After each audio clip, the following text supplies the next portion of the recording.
ஒரு நாள் சிறிய அனுமன் பசித்துக் கொண்டிருந்தார். அவர் வானத்தில் ஒளிரும் சூரியனை பார்த்தார். அவர் கண்ணில் அது ஒரு பொன்னான பழமாக தோன்றியது. ஆஹா, என்ன அழகான பழம், அதை சாப்பிட வேண்டும் என்று நினைத்தார்.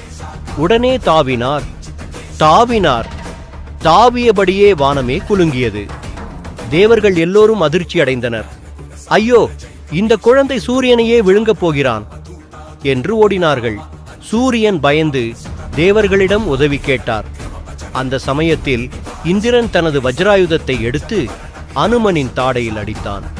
அனுமன் மயங்கி கீழே விழுந்தார். அதை பார்த்த வாயு பகவான், காற்று தெய்வம் மிகுந்த கோபமடைந்தார்.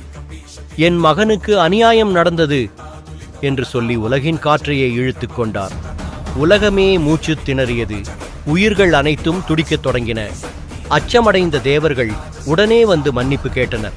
அவர்கள் அனுமனுக்கு பல வரங்களை அளித்தனர்.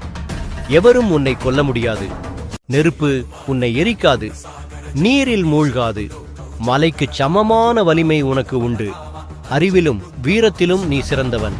அவ்வாறு ஒரு சின்ன தவறான பசியின் காரணமாக அனுமன் அற்புதமான சக்திகளின் அதிபதியாக ஆனார்.